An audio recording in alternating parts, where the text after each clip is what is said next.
Yay.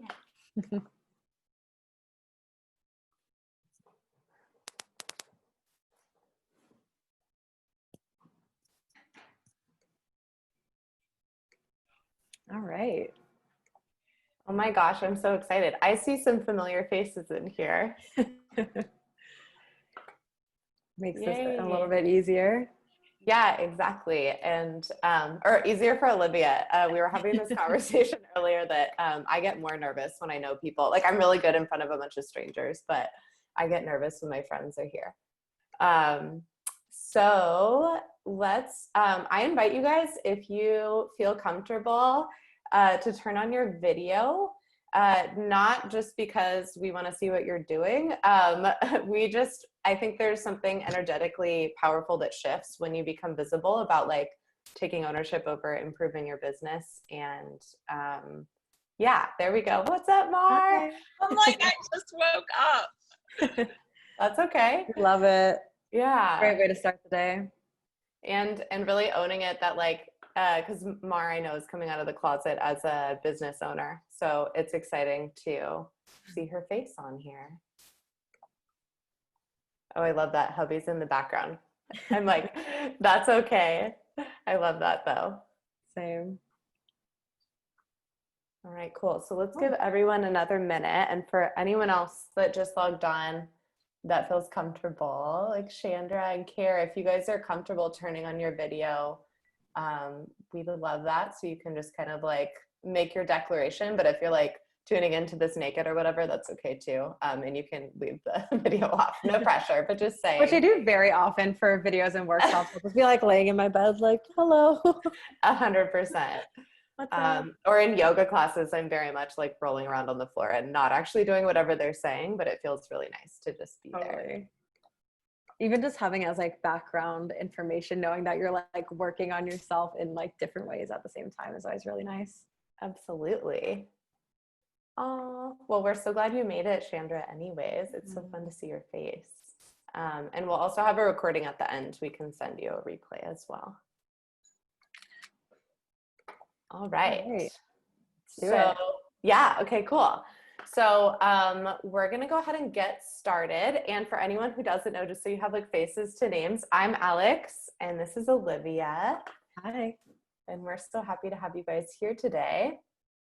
All right, and let me get this screen share going. And hopefully nothing embarrassing is on my screen. Or maybe that would make it a better presentation, I'm not sure. I feel like I'm always looking when someone shares a screen. I'm like, ooh, what's going on in the background? Right, I'm nosy too. I feel like that's a Scorpio thing, but maybe it's something else. Who knows?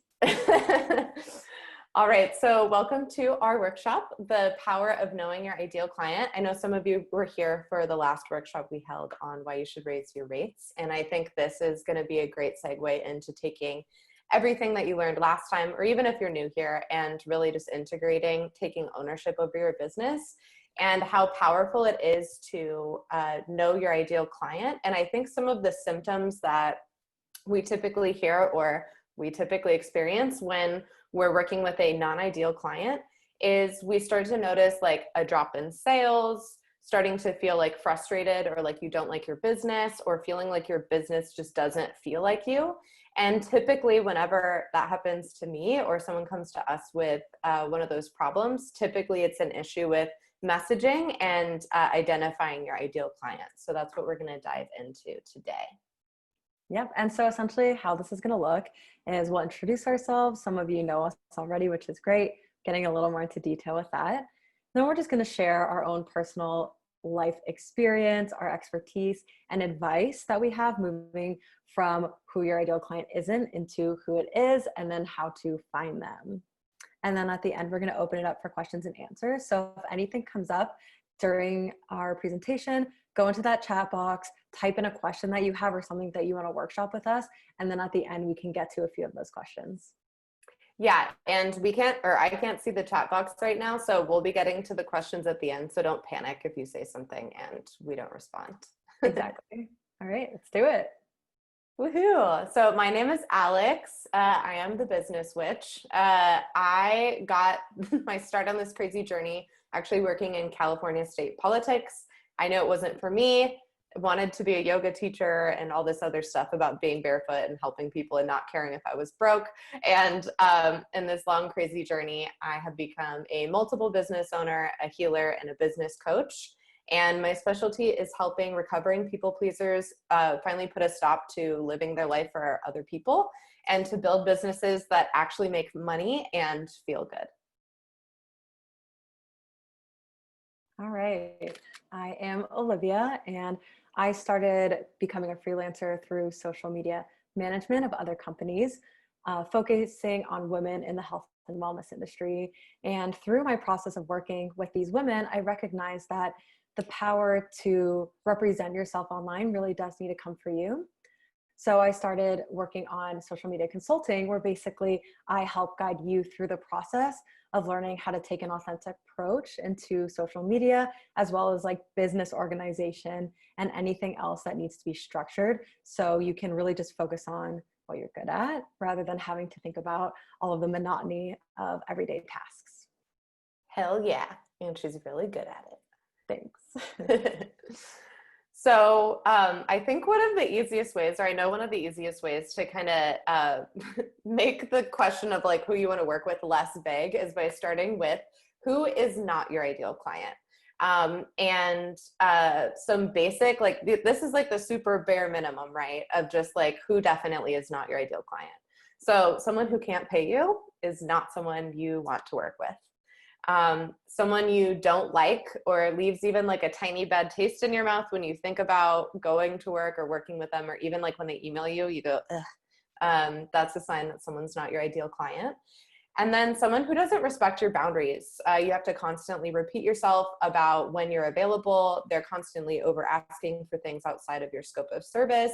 They're micromanaging your time. And just overall being an energy sucker. And I think those like across the board, I would say count for like every single person as who their ideal client is not.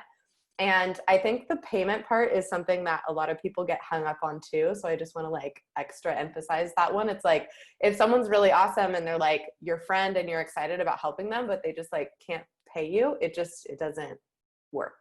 It doesn't work out. Exactly. All right. So as Alex was going through this, I'm sure somebody came in your mind, either someone that you've worked with previously that you don't work with anymore, or someone that you have now. So we're going to kind of do this workshop going in a little bit more detail and really trying to figure out what the core of that situation is. So take a moment to think about someone. And once you have that person, really think about what your number one complaint with them is. What is the biggest issue that you have with this client? And then after that, think about if there's a price that would make it worth working with them. So normally this could be about a client that you currently have, or even in a discovery call, as you're talking to someone, realizing that the energy really isn't there together, or there's something that's turning you off. In that moment, you can always think about, okay, what would make it so worth it? And you can name a really high price. And, you know, worst comes to worst, if you're like, I can only work with you for this amount of money, and they're like, oh, we can't do that, then you know it's not going to be a good fit anyway. So it's really time to take ownership of the sticky situations that you have with clients right now that aren't as ideal. And the question that we really need to ask ourselves is, are we staying with that client because we're scared we're not going to find somebody else? Are we holding on to these negative patterns and negative relationships in our life for fear that we won't be able to open ourselves up and actually attract our ideal client? Yeah, and if there's not a boundary you can think of or an amount of money you can think of that would actually make you excited to work with this person, then it's more energetically expensive for you to continue working with them than it would be if you dropped them completely and opened up an opportunity for you to connect with someone who is the ideal client. So, we both say this as people who are constantly doing the work ourselves. Just because I know this, it doesn't mean in my life I'm not, catching myself clinging on to someone or a client because I'm afraid or super attached to the outcome. But really taking the time to see, like, am I actually enjoying this? And if the answer is no, then to find a graceful way to step out of that relationship so you can open it up to someone who is better. And there's an infinite number of clients out there. There's not a finite number of ideal clients. It really is like a never-ending number. Absolutely.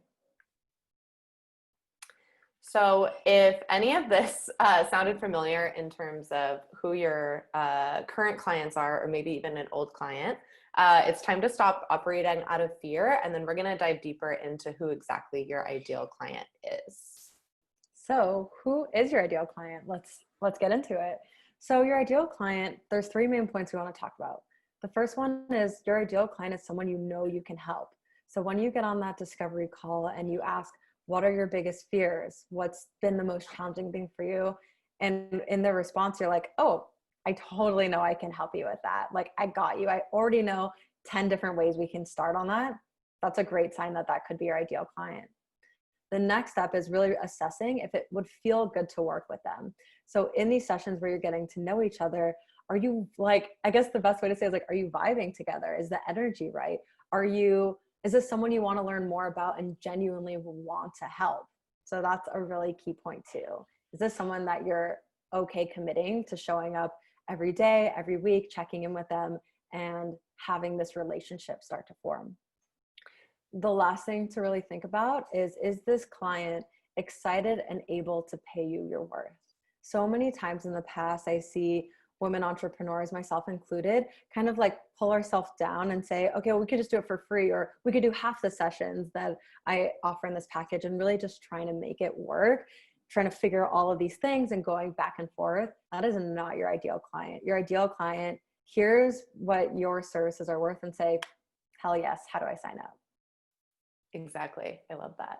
And I think too, like, we get caught up. I mean, if you're here, you're probably like kind of a people pleaser or like a recovering people pleaser. And I say that also as one myself.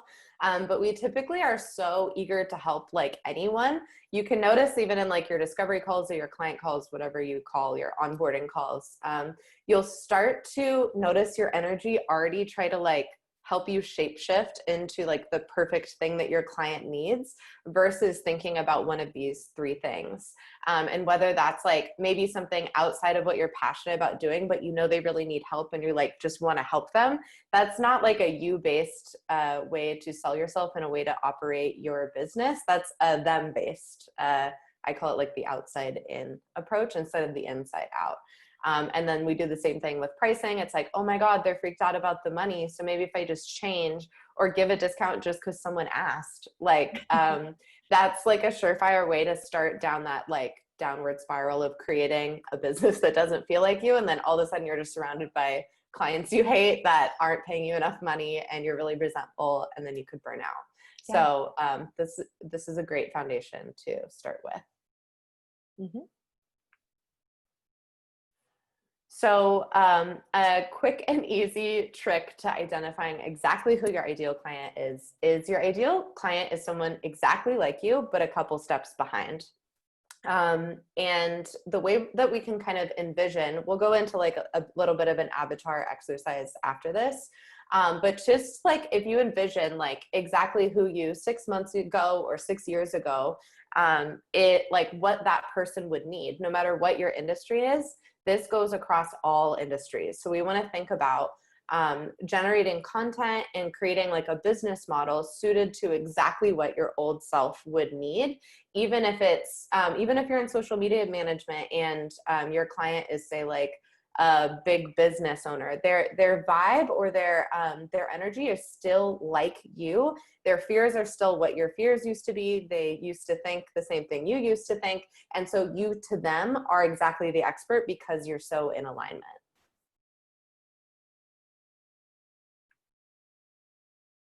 So it's really important to remember that we're only here to work with people that light us up. We chose this path of entrepreneurship to take ownership and to really make it exactly how we want to make it. So it's important to keep that standard high. When bringing people on, make sure it feels good. And we have the example here of how Marie Kondo says, Does this item spark joy? So really assessing with each client you have, current and any future client you would bring on, does this person spark joy? Am I going to feel rewarded by connecting with them on a daily basis? Because when you bring on a client, it really is bringing on a new relationship. So you can see it almost as dating. Like, is this someone that I want to connect with and really start this energetic field together? Or is there something that's feeling stuck and that maybe it isn't actually the right fit together?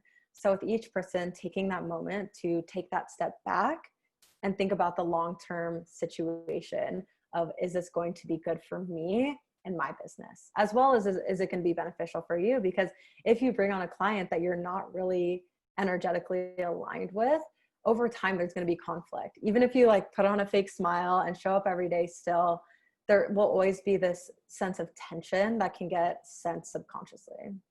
Absolutely. And then it all comes, then you think you're not good at this, you think you Yes. aren't cut out for it, whatever, and it all comes falling down. Exactly. And then you come to another workshop that we do, and then you figure it out.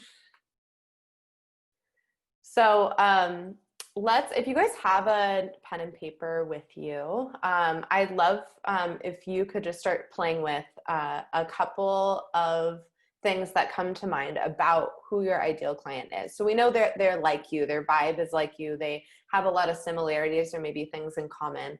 And then even more specifically, like, where do they live? Like, do they live in a particular geographical area? Do they live in a house? Do they rent or do they own? What kind of neighborhood do they live in?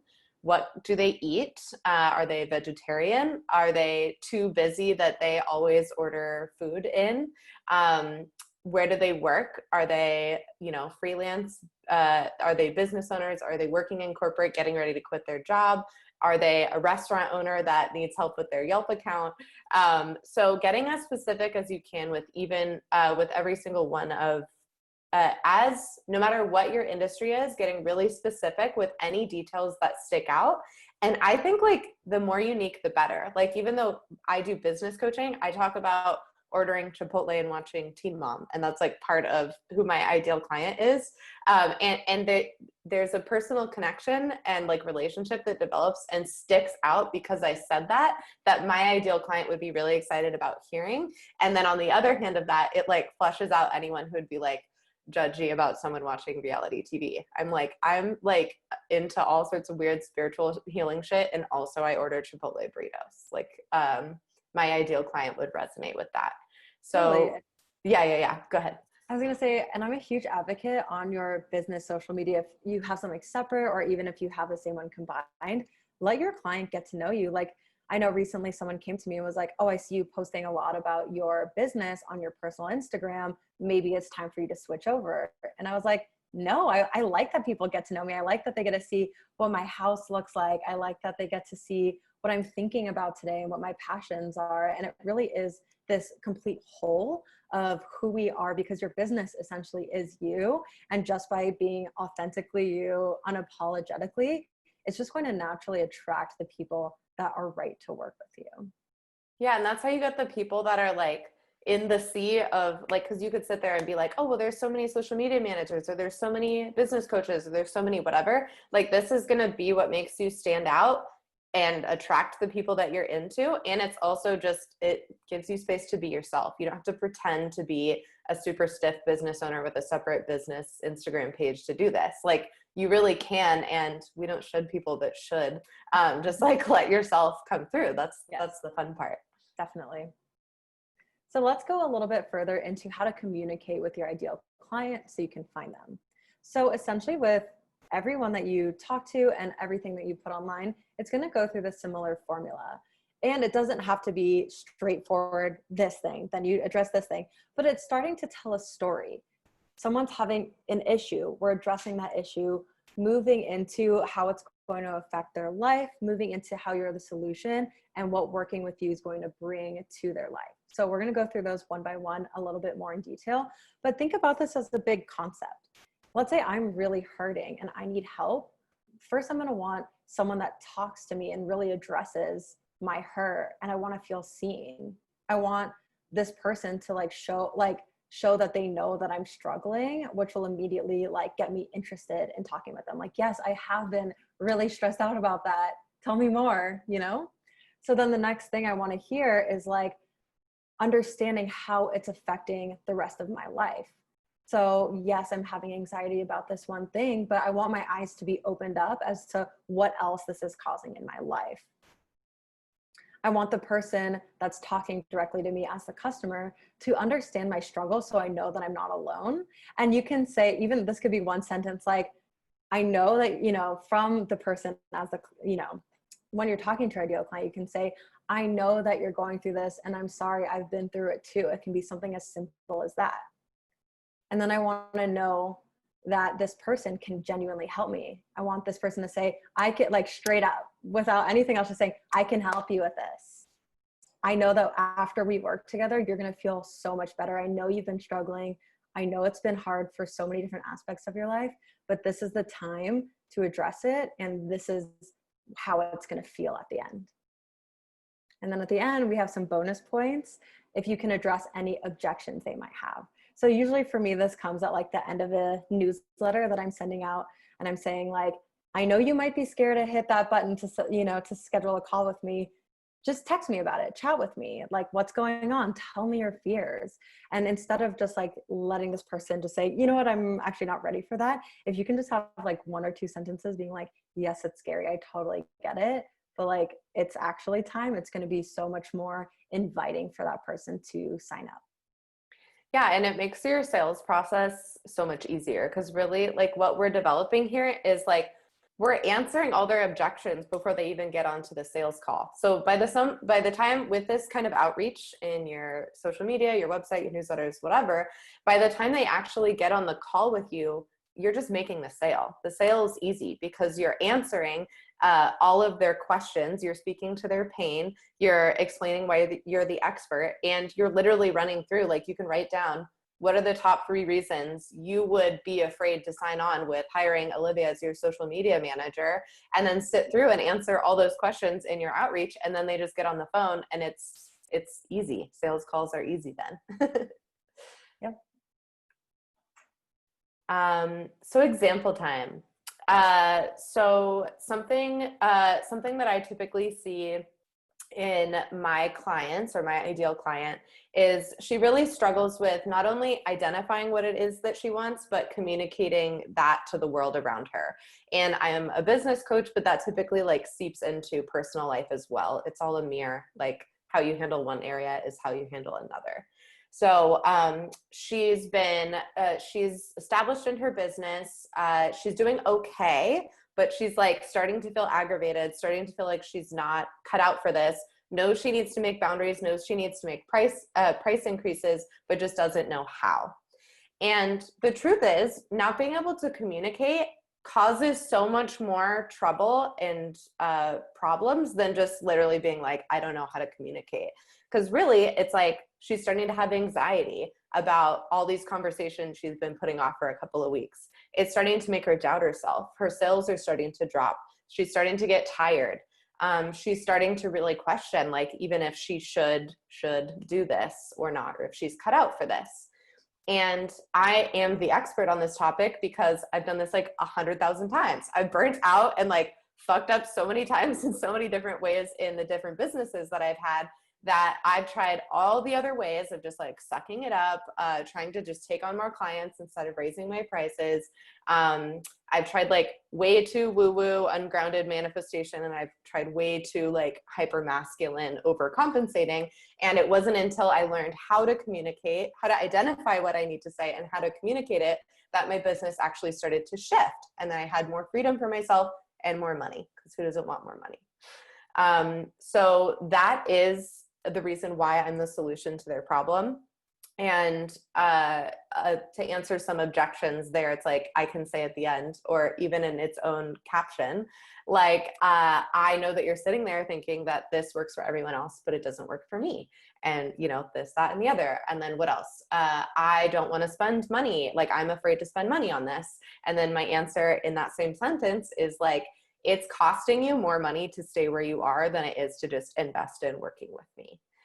So those are some examples specifically to my business, and Olivia has one too. Yep.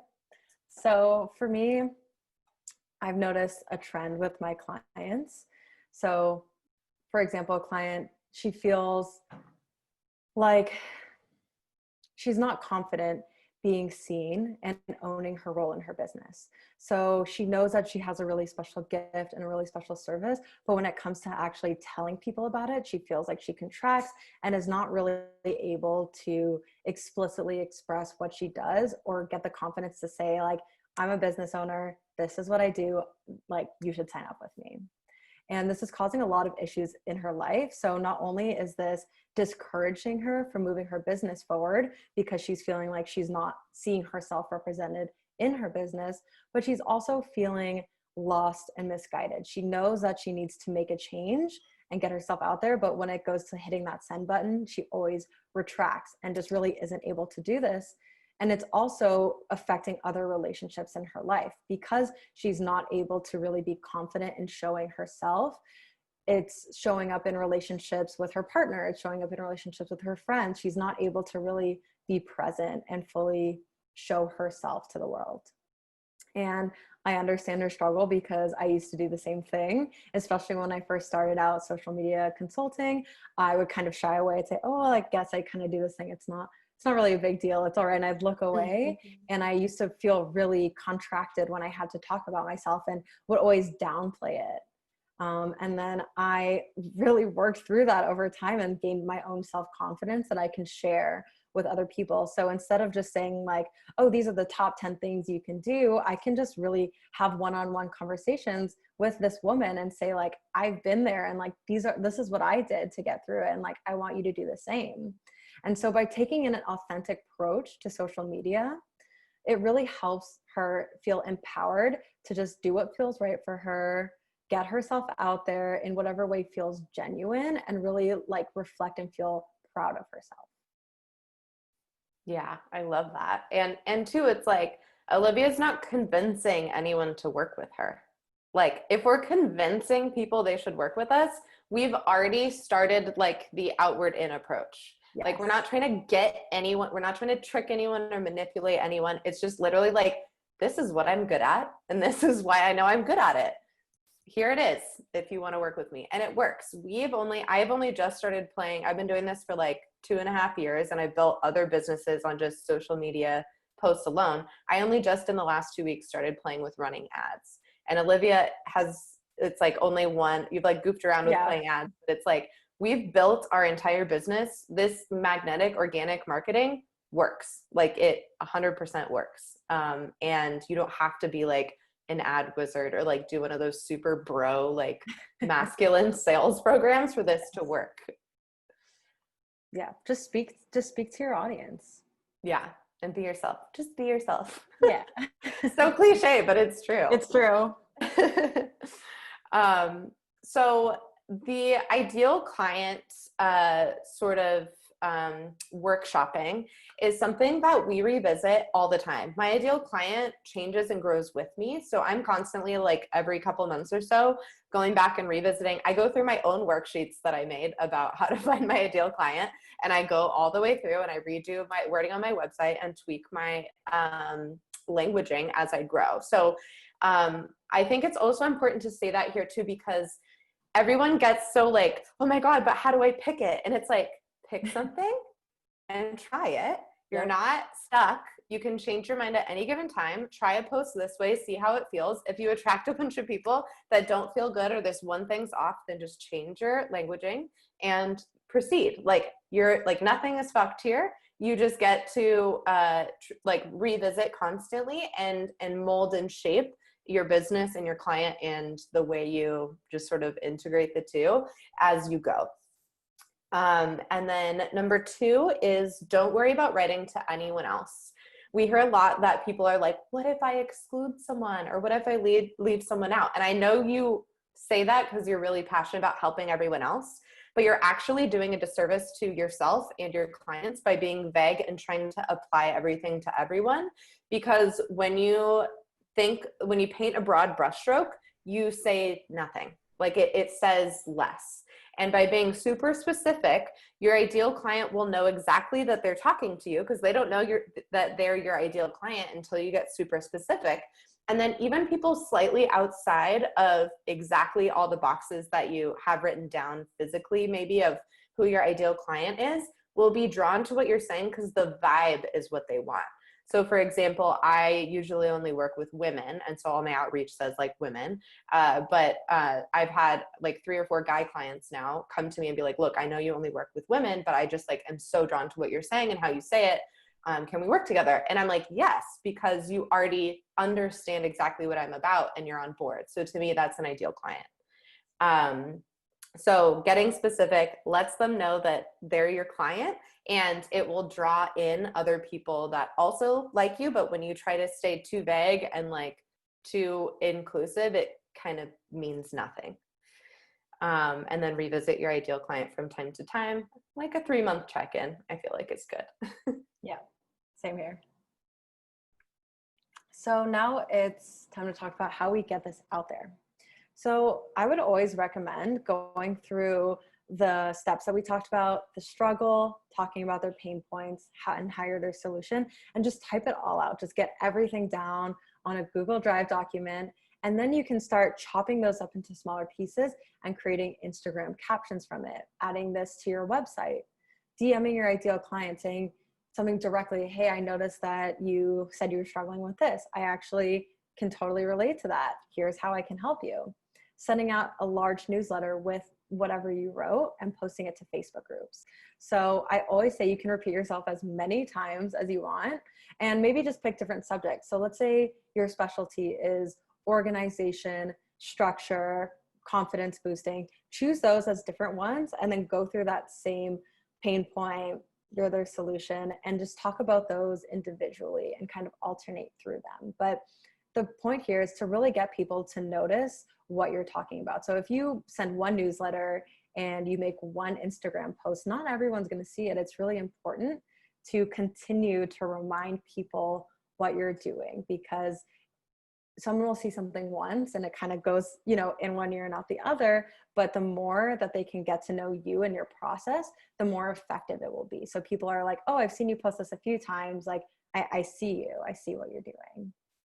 Yeah, and not to mention the algorithm. Like, I have people, I've been doing this for like 2.5 years-ish, and I feel like I'm spamming people constantly. Like for me, it feels like I'm constantly just like jumping around and being like, this is what I do. I have had people come up and be like, oh, you're like, oh, I didn't know you did that. And I'm like, really? Every day I'm doing some kind of outreach. So that just goes to show that it's not always like, people aren't always connecting the dots. And then what is it, like 7 points of contact in marketing? Like it takes someone seeing something 7 times for them to commit. And then also for me, I think like my ideal client takes a little while to warm up to the idea of actually committing to working with me. So knowing that I'm not just like pulling them in one time, but like really demonstrating my value over and over again through my newsletters or additional posts that way. And then also repurposing is a really powerful tool. Like if you make one newsletter, turn it into 3 Instagram posts and post your newsletter on Facebook or whatever. Like you don't have to reinvent the wheel every single time. It's not cheating. Yes. Q&A time. So we love to hear what you guys are struggling with.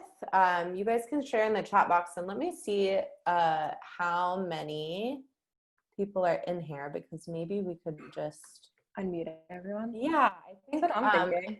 Instead of typing it in, if you guys just want to like raise your hand if you have a question, we're happy to share with you what we know. And also I encourage you to ask questions and not be shy, because people pay a lot of money to work with us. So this is your chance to get free coaching.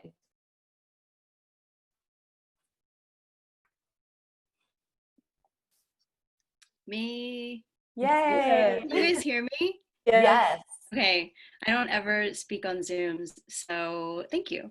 How do you guys deal with when you raise your prices and then nothing happens? How do you stay in a great mindset, even though you know it's going to be fine? Olivia, you want this one? I was thinking, I think you have some things to say about that and then I can back it up. Yeah. So how long ago did you raise your prices? I didn't. I haven't. It's like happening in real time. Like today? I mean, maybe. Yes, for sure. Okay.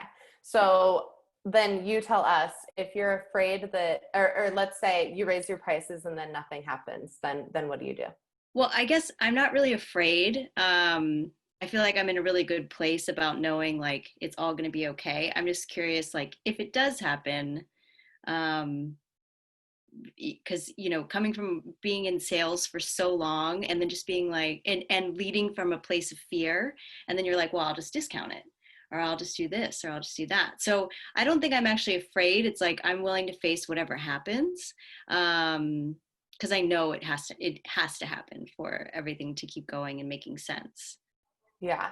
So I would say like one of the objections, right? So for one of the objections of your current clients would be like, oh, but now it's more expensive. Yeah. So tell them why it's valuable. Right. It's handmade in LA by a female small business owner, and this, that, and the other. Like highlight their objections before they can even say it, and drive up the value, Right. and show them, and not like argue and convince with them, but Right. just be like, this is why I'm worth it. Right. I think too, I would run through, perhaps as you change your prices, run through the ideal client sheet again. Yeah. Even for retail, it's the same thing. Like exactly who are you targeting? Right.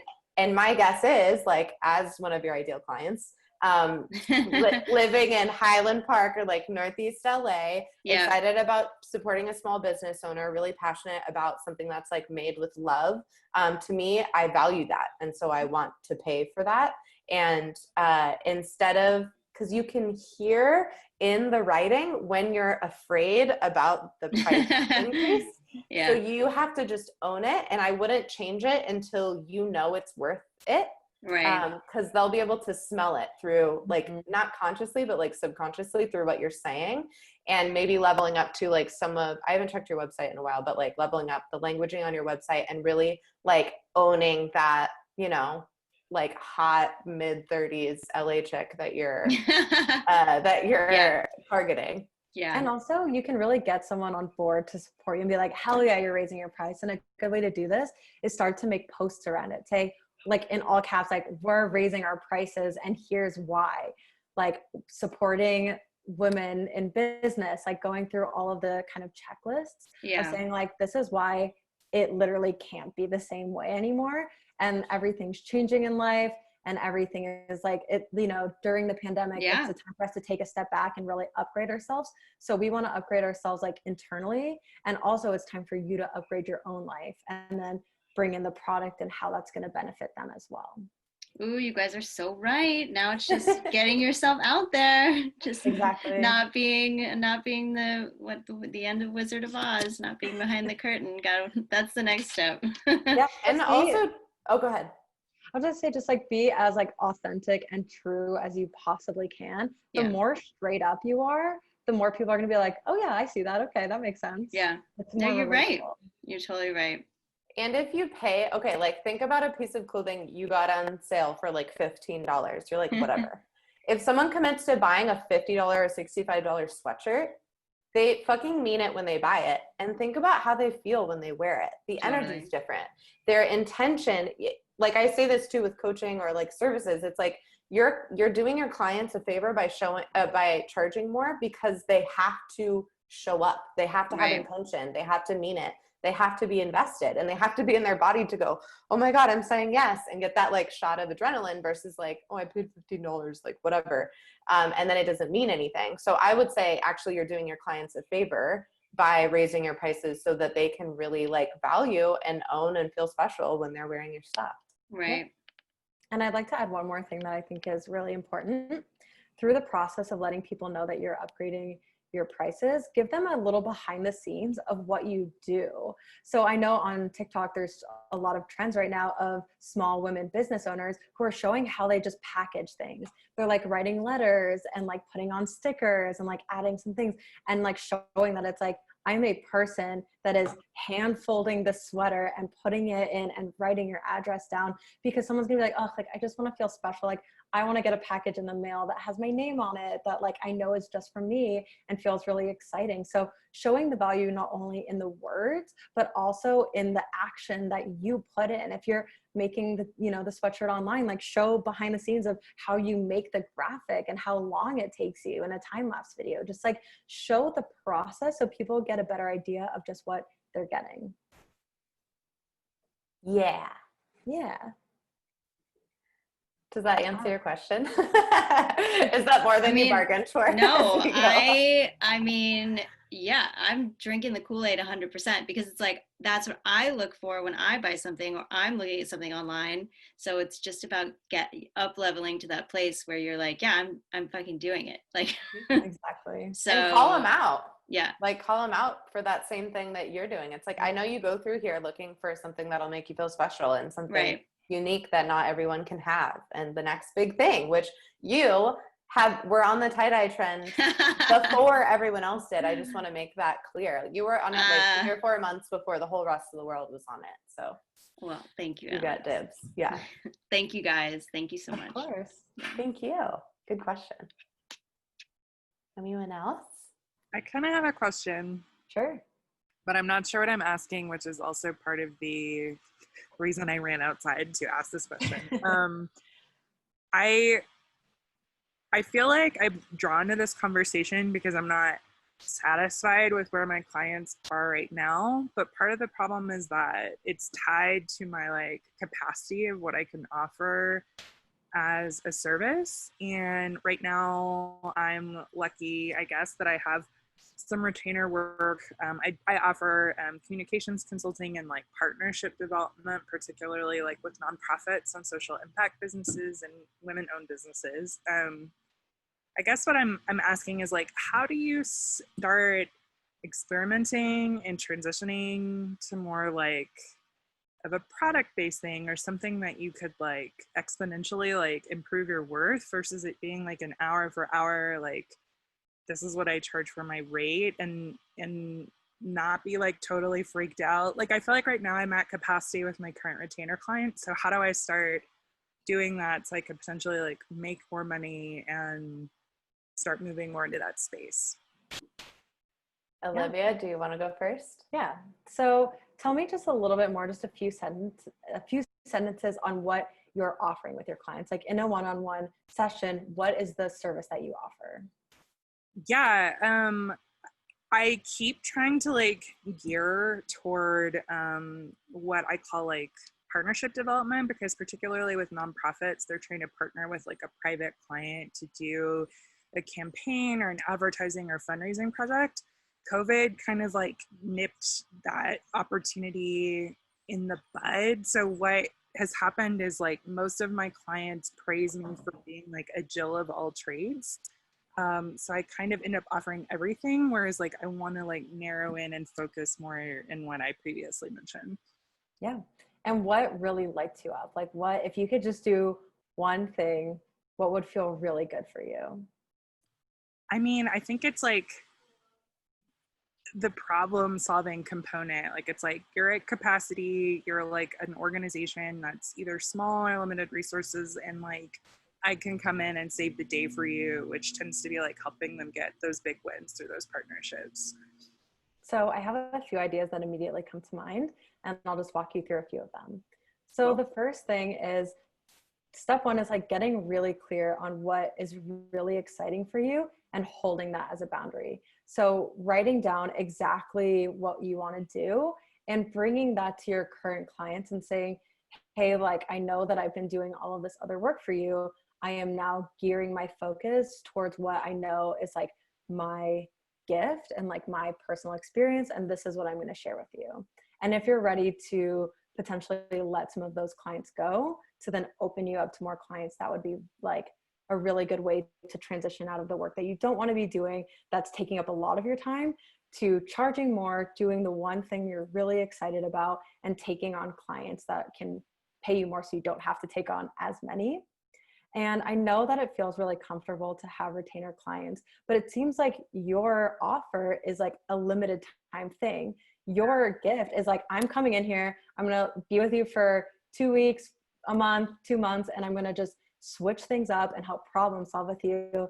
And then it's like my turn to transition onward. You can always offer like 1 month check-ins or 2 month check-ins afterwards and say like, how are things going, and charge them for that. But selling a package deal rather than a one-on-one. So, hey, for this entire month, I'm going to be hands-on with you. We're going to work together to figure out this problem, and then charge higher for that than what an hourly rate would be.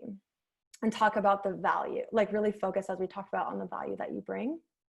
And the last thing that I would recommend is creating a resource. So having like walking people through, maybe through like Canva graphics, on how to problem solve these very difficult situations, maybe giving examples, and then being able to sell that as like a little workshop. If you want to record yourself, or a little like ebook that you can say, hey, I created this. So if you can't afford working one-on-one with me, you can just purchase this product that will help you walk yourself through it. Yeah, thank you. I mean, it's kind of like what Megan said, like, I'm totally drinking the Kool-Aid. And then I went to ask my question, and I'm like, oh, it's actually incredibly terrifying to say no to current money to like make space for that, which is why I asked the question. Like, I feel like I keep like looking to give myself permission to sacrifice some like short-term income for that. And but I feel like breaking it apart like that makes it feel a little more tangible, for sure. Yeah. And if it feels like overwhelming to just send an email to everyone being like, this is the new thing that I'm doing, start working on what, you know, we just talked about. Start like making that resource, start structuring the business that you want for yourself. Maybe all it takes is getting one client in that new structure to then be able to let another client go. So it doesn't have to be this rapid, okay, everyone's out, I don't have any clients anymore, and then like trying to scramble to get new clients in, but rather make it a transition over time where you're doing some of this work to get yourself prepared, taking on new clients that feel totally in alignment with you, that are paying you more for less time. And then you can say, well, if I have this, I don't really need this client anymore, so I'm going to transition out, or I'll offer this package to them. And if they don't want it, then like, that's how I know I can move on. Just taking it one at a time. For sure. Thank you. And I would say too, if you package it in that like couple week program or whatever, your retainer can be the check-ins. So like for example, because really what you're doing is like you're coaching. I know not everyone loves that word, but you're a coach. So like packaging it in some kind of limited time program, not only the same way that raising your prices is actually doing your clients a favor. They're like, oh my God, I only have her for 10 weeks. I'm showing up, and I really mean to show up. I'm doing exactly what she says. I'm listening to her boundaries and this, that, and the other. And actually, just like with kids, like you think kids just like want to be able to do whatever they want. But if you show up and you're like, I'm the expert, this is when you can hit me up, this is how we're going to do things, they're like, oh, like I can just listen to her and she's got this. Mm-hmm. And so putting that package, like results driven package together, starting with one, or at least like with any new client moving forward, that's how it's going to go. And just naturally it will kind of like level off. And then I wanted to say too about like feeling afraid about sacrificing the money in the interim. I would actually argue that you're costing yourself money by not, making that transition. You know when you're ready, and you'll feel scared, but find some kind of happy medium between like being able to actually do it. But hanging out in this like ambiguous gray area is actually super taxing for your energy, and not having the clarity like sucks the life out of me. So even though it's scary, and even though someone might leave, that's going to be what opens up the opportunity for like shit so amazing you can't even quite comprehend it right now. And I know it's hard to see from there, sure. But you can. No, that's like totally true. I mean, thinking about like when you have like a goal you're working toward, just like how much faster things move rather than kind of waffling, which is what I feel like I've been doing. So very cool. Yeah, good job. And way to show up. That's the best part when you're at capacity. Like that's like the leaping off point. You're right before a big like breakthrough. And the more uncomfortable it gets, the bigger the breakthrough is going to be. So it's not a bad place to be. It's just intense, I know. Cool. Yeah, we've all been there. Mm-hmm. Good question. Anyone else? Mar, what's up, girl? Hang on, you're muted. It's unmuting. There we go. I just said you guys are all great. Like the questions are great. I'm just like just sitting here like, oh my God. I never have like, obviously, Alex, I've talked to you about things, but I don't like talk to other people or hear other people talk about this kind of stuff. So I'm like, okay, it's making me feel better. So just thank you for asking your questions. And then also you guys for sharing so much like useful information. Thanks for being here and turning on your video. Welcome to the club. Anyone else? All right. Sweet. Well, Olivia, how can people find you? So you can follow me on Instagram at Olivia Coleman, or check out my website, oliviacoleman.co. I offer 30-minute sessions if you ever just need some time to like reassess your social media, get a quick strategy so you know your next steps. That'd be a great way to start. And how about you? She's the social media queen. I can be found, I think we're all friends already on Instagram, but just for anyone else watching, I'm at thebusinesswitch_ or at yogi_saurus, and I'm also at thebusinesswitch.co. I've got free strategy sessions that you can book on there to come chat with me to see if I can help you and if we're a good fit. And if not, I have a plethora of resources and a huge network I love to refer people out to. So don't be shy. Yeah, thanks for doing this with me, Alex. I know, thanks, Olivia. This is fun. And thank you to all of you for showing up and hanging out with us. I think it's really powerful to be able to see every time, like even in my group coaching and stuff, it's like so invigorating to me to see other people doing the work too. And you don't have to do it alone. And yeah, thanks for being here. Yeah. See y'all next time. All right. And did I get... Oh. I'm gonna exit out. Bye.